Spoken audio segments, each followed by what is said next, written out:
Ménage Service est une association loi 1901 qui a été créée en 1999 et qui propose du ménage repassage chez les particuliers. On est là aussi pour accompagner en fait des femmes qui sont en transition professionnelle. Donc on est 5 permanentes, oui. Et puis il y a 40 salariés à Ménage Service. La moitié en CDD d'insertion. Donc effectivement en transition professionnelle, accompagnée par Hélène. Et puis une autre partie qui est en CDI, mais qui sont toutes issues de ce parcours professionnel d'insertion. On était déjà co-responsable à Ménage Service depuis quelques années. Plutôt sur la partie commerciale, moi sur la partie insertion. Puis avec effectivement une façon un peu différente de voir le management, c'est-à-dire qu'on ne veut pas quelque chose plutôt de classique à la verticale, mais plutôt à l'horizontale, avec beaucoup de participation et d'échanges avec les collègues.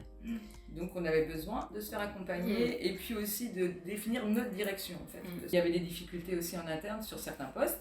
On est en échange régulier avec notre OPCO qui est Uniformation. C'est vrai que voilà, on avait fait part un peu de cet état des lieux. On avait vraiment besoin de ce soutien et puis c'est pour ça qu'on est parti dans cette aventure suite à cette proposition.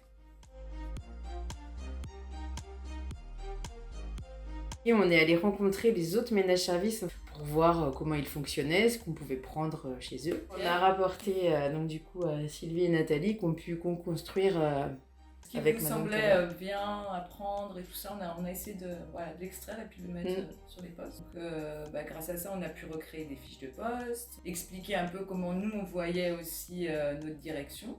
Au cours de l'accompagnement, même si le travail se faisait plutôt à 3 avec donc les 2 co-directrices et puis Madame Tabonne, nous, au niveau de l'équipe, on a eu une restitution régulière. Puis on a fait un bilan ensuite à combien de mois, peut-être un mois plus tard. Oui, avec aussi le PCO qui souhaitait effectivement elle est revenue, voir comment ça se passait la mise en place de la nouvelle organisation. Donc il y a eu vraiment un accompagnement après. J'ai été entendue et écoutée, donc ça c'est le point positif. Les entretiens individuels, pour ça a été vraiment important parce que vraiment on a dit tout ce qu'on avait à dire. Ça a lancé un processus. Voilà, la réorganisation, y a des choses qui ont fonctionné et d'autres moins. Mais en fait, on est toujours en mouvement. On peut dire ça va pas, on trouve des solutions et ça avance. Le PCRH nous a vraiment permis d'avoir toutes les clés en fait à disposition pour pouvoir effectivement co-construire, comme on le disait, la nouvelle organisation, l'organigramme, les fiches de poste, la répartition des missions, la façon de fonctionner, mais aussi de se dire, maintenant on sait aussi comment faire davantage.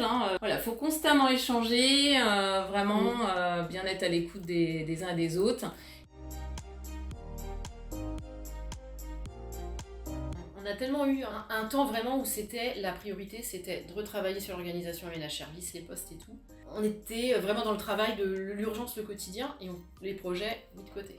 Et là, le fait de s'être reposées toutes, on commence à reparler projets. C'est ça qui est chouette. C'est ce temps de réorganisation pendant 2 ans. La priorité, c'était de réorganiser l'équipe, chacun prend son poste, chacun est autonome sur son poste, on redéfinit les choses. Et là, on va pouvoir retravailler. Et le but de faire des projets, c'est pour les salariés. C'est une aventure qui est très enrichissante quand même à tout point de vue et au final ça peut prendre du temps mais pour en gagner par la suite parce qu'effectivement à partir du moment où on se pose tout ensemble pour pouvoir s'exprimer, participer, co-construire, au final il y a des chances pour que ça se passe mieux que effectivement de vouloir aller vite et puis que le résultat soit pas à la hauteur.